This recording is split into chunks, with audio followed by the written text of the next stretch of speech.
네, 안녕하세요. 캐나다 본사, 캐나다 전문, 우리 에듀케이션 한국지사의 서상준 원장입니다. 저희가 이제 마지막 3편으로 우리 UMC 하이스쿨 담당자분을 모시고 여러 가지 학생 케이스를 이야기를 하고 있어요. 그래서 제일 첫 편에는 공부 공부 너무 잘했고 한국에서 외고 막 다니다가 캐나다 가가지고도 막 공부 잘해가지고 그쵸. 제일 좋은 대학교에 IT로 막 합격하고 두 번째는 지방에 있는 일반고에서 한 중상위권 정도의 성적을 가진 친구였는데 본인의 유학 뚜렷한 목적 의식을 너무 가지고 좋아요. 네. 학교에서 내신 공부를 열심히 해서 또 좋은 대학교에 인문학부 입학했고 러스쿨을 꿈꾸고 있는 학생을 이야기했습니다. 그런데 누구나 한국에서 다 공부 잘하거나 뭐 다 착실하거나 그런 건 아니지 않습니까? 그래서 사실은 제일 많은 범위에 있는 유학생들 또 왜냐하면 한국에서 문제가 발생되어서 혹은 한국에 뭐 내신을 너무 뭐 성적을 못 받아서 한국의 학교랑 맞지 않아서 뭐 스토리 많거든요. 맞아요. 이런 친구들도 상당히 많이 유학을 갔을 것 같은데 그쵸. 그런 학생 케이스를 이야기를 하면서 UMC에서 어떻게 뭐 관리를 해주는지 왜 국제학교로 가야 되는지 이런 거에 대한 설명을 한번 부탁을 드려볼게요. 맞아요. 제일 추억에 남는, 제일 기억에 남는 케이스가 있으면? 제가 처음 입사했을 때, 네. 그때는 이제 한국인 친구들이 많이 규모가 크진 않았었어요. 그쵸. 너무나 다양한 케이스 친구들이 있었는데, 네. 그 중에서 우리 학교 좀 오래 다니기도 했고, 너무 오래된 여기니까 제가 편하게 얘기를 할게요. 네. 이 친구는 이제 부모님이 포기해서 온 케이스죠. 도저히 안 되겠다. 한국에서 있어봤자 대학도 못 가겠다. 맞아요. 뭐, 오케이. 그러니까 너는 그냥 졸업장이라도 따서 와라 해서 했는데, 아무래도 혼자 있다 보니, 그쵸? 공부를 또 하라는 대로 쉽게 하진 않았겠죠. 그렇겠죠. 그쵸? 네. 네. 그러다 보니까 이제 많은 방황도 했고, 근데 이제 이 친구는 또 친이모랑 같이 살았어요. 아, 이모가 또 토론토에 있었구나. 네. 네. 그래서 이모님이 관리를 해주면서 하는 애였는데 네. 이게 잘 안 되는 거예요. 근데 원래 이모가 살고 고모가 살고 삼촌이 살잖아요. 원래 관리 더 안 돼.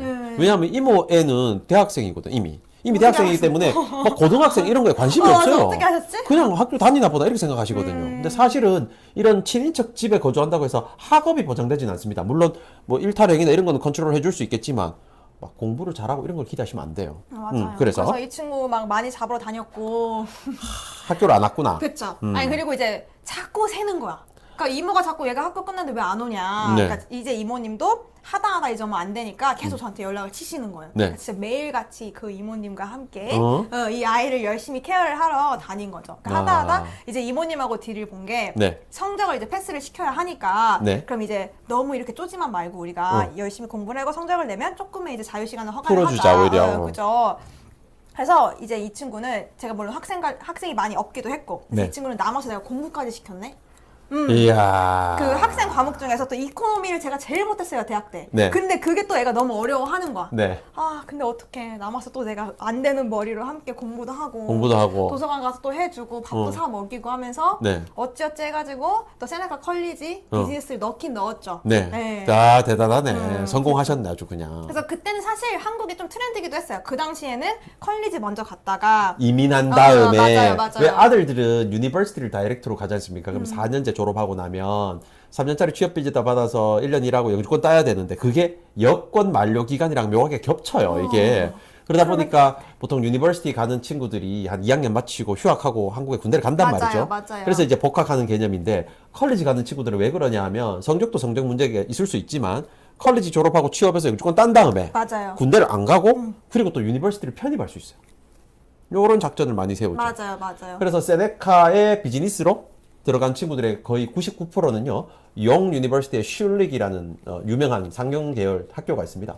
근데 이게 세네카랑 요기랑 또 이렇게 잘 되어 잘 돼 있어요. 있으니까 네. 편입하려고 이렇게 많이 그쵸. 가는 것 같아요. 또 다른 케이스 한번 소개해 주신다면? 아 이제 또 워낙에 또 우리가 또 그런 친구만 있는 건 아니지만 몇 안 그렇죠. 되는 손에 이제 왜냐면 그렇기 때문에 기억이 남는 거예요. 그렇죠. 그런 친구들은 졸업하고 나서 기억이 계속 나.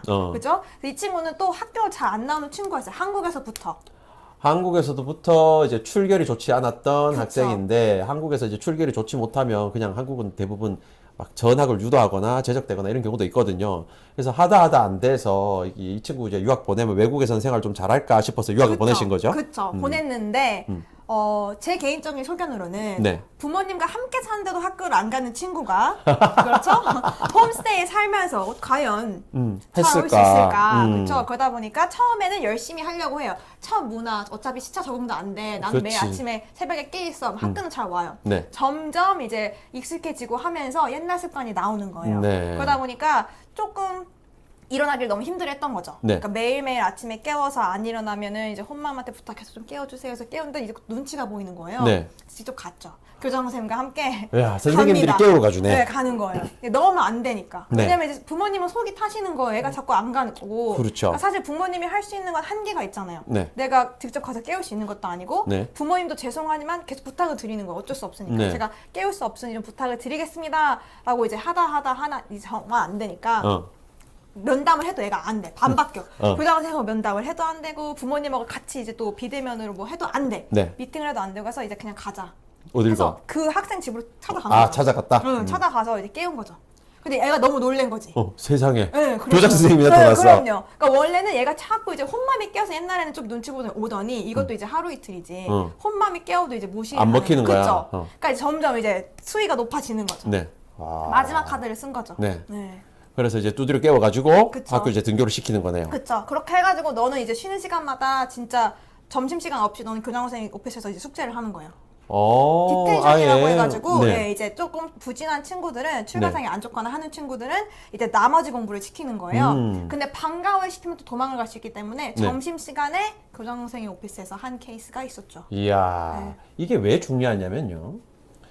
특정 학교에서 모든 학생들에게 케어를 할 수는 없습니다. 그러면 어차피 포기할 학생은 포기할 수밖에 없다는 전제가 깔려서 시작을 하면 공부 잘하는 친구한테 집중할 수밖에 없어요. 모든 학교가. 하지만 저희가 소개해드리는 국제사립학교, 특히 UMC 같은 경우에는 그 어떤 학생도 놓치지 않고 다 관리해서 끝까지 포기하지 않고 데리고 간다는 게 장점인 거예요. 그래서 여러분들이 공부를 잘하는 친구일 수도 있고 여러분의 자녀가 공부를 못할 수도 있습니다. 학업적으로 뛰어날 수도 있고 좀 부진할 수도 있고 출결 상황이 좋을 수도 있고 안 좋을 수도 있고 유학 의지가 있을 수도 있고 없을 수도 있지만 걱정하지 마시라. 그래서 저희가 중3 이상의 조금 늦은 족 유학을 원하고 또 목적이 대학 입학인 경우에는 국제사립학교를 적극적으로 추천하는 이유가 거기에 있거든요. 올 수밖에 없어요. 그죠? 마지막으로 한 케이스 더 소개해 주신다면 어떤 케이스가 생각나실까요?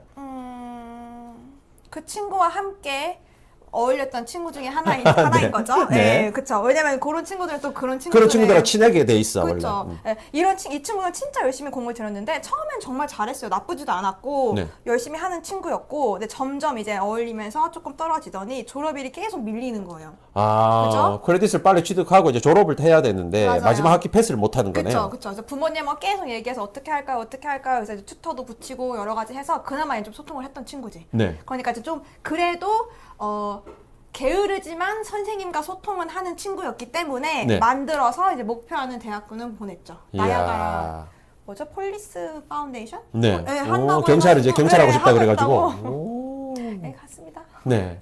걱정하지 않으셔도 됩니다.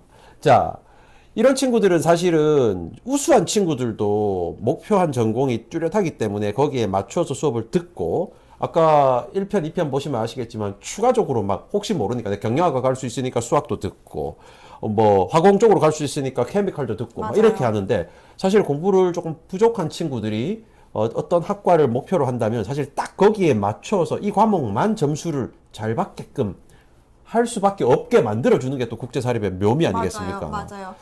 야, 확실한 장점을 가지고 있네요. 그러니까 목표한 대학교 학부가 어디냐에 따라서 필요한 것만 들으면 되고, 보통 이 친구가 가고자 하는 학부가 정해져 있으면 그 과목은 조금 잘해요. 관심이 있으니까. 관심이 있으니까. 네, 그럼 그것만 하고 나머지는 쉬운 걸로만 학점을 딸 수 있게 하는 거예요. 목표에 따라서. 네. 그럼 이 친구는 졸업장만 따고 이미 컬리지에서 합격증을 받았으니 그렇게 준비를 시켜서 가는 거죠. 자, 한국의 유학생들이 대체적으로 어떤 과목을 제일 힘들어합니까? 문과 친구들 같은 경우는 사실 이과 과목을 많이 힘들어하긴 할 텐데요. 네. 이과 친구들 얘기를 들어보면 사실 수학 같은 경우도 11학년까지는 정말 쉽대요. 어. 근데 12학년 때 갑자기 좀 난이도가 상승하는 느낌? 네. 그래서 그 부분은 좀 있을 것 같고, 네. 일반적으로 친구들이 비즈니스 계열 과목들은 문과 과목은 조금 수월하게 하는 편인 것 같아요. 근데 통상적으로 이제 문과 과목이라고 하면 영어가 너무 부담스럽다 할 수도 있는데도 문과 과목을 더 편하게 생각합니까? 맞아요. 에세이 같은 게 조금 부담스러울 수 있긴 한데요. 네. 아무래도 거기 시스템 자체가 발표도 많이 하고 포스터도 많이 하고 하다 보니 정성으로 메꿀 수 있는 부분도 조금 있는 것 같아요. 제 기준에는. 말로만 네. 끝나는 게 아니라 그쵸. 자료라든지 여러 걸로 네. 어필할 수 있다. 그렇죠. 그룹도 같이 워크를 하고, 그러니까 사실상 고등학교 자체가 고등학교 때부터 작은 대학교 느낌이라고 보시면 될 것 같아요. 그렇죠. 대학교를 먼저 경험하는 느낌이니까. 맞아요. 네. 그래서 네. 과목들도 미리 들어보고 네. 그 뭐라고 하죠? 같이 하는 과제.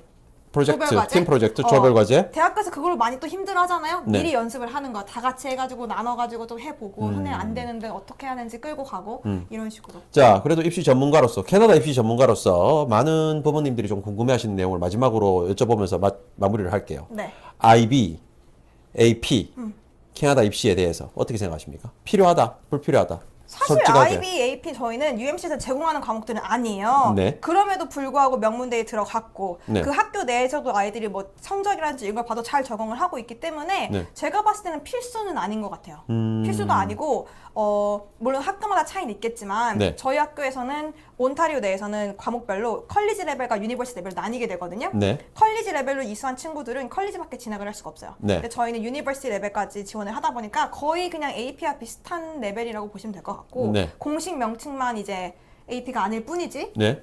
그래서 이런 식으로 고등학교 내에서 준비만 해도 충분하다. 네. 한국에서 입시 전문가인, 유학 전문가인 저의 관점에서는요, AP 수학을 90점 넘을 수 없다면 일반 과목 수학 90점 이상이 훨씬 더 입시에 좋습니다. IB 수학 90점 안 나올 친구는요, 일반 수학 90점 넘는 게 훨씬 입시에 유리합니다. 이게 동점일 때 IB나 AP가 유리한 것이지 사실은 맞아요. 절대 점수적으로 유리한 게 아니거든요. 그래서 너무 본인 자녀분이 IB를 할지 AP를 할지 모르겠지만 너무 IB, AP를 고집하실 필요가 없다라는 게 저의 생각이거든요. 네. 그래서 막 IB 있는 학교 없나요? AP 있는 학교 없나요? 이렇게 말씀하실 건 사실 아니에요. 그리고 유학생 중에 IB를 풀타임 IB로 수료하는 친구는 없어요. 극 소수입니다. 거의 없다고 보셔야 돼요. 그래서 저희 친구들에서도 지금 보면 매해 30% 이상은 엔지니어링을 가요. 우리 AP랑 IB 없어요. 네. 그럼에도 불구하고 내신과 거기서 요구하는 조건들만 충족이 돼서 케이스만 만들면 갈 수 있는 게 이제 엔지니어링도 가능하기 때문에 제가 봤을 때는 필수는 아닌 것 같고 근데 요즘 들어서 그런 문의가 조금 들어오긴 하더라고요. AB나 IP. 알겠습니다. 한국에서도 AB, IP를 하는 학교들이 늘어나고 있기 때문인 걸로 그래서 먼저 보입니다. 보시는 거구나. 자, 캐나다 명문대학교 입학 어떤 식으로도 해결될 수 있으니까요. 궁금한 점 있으시면 우리 에듀케이션으로 연락 주십시오. 3부작 감사드립니다. 감사합니다. 네, 수고하셨습니다.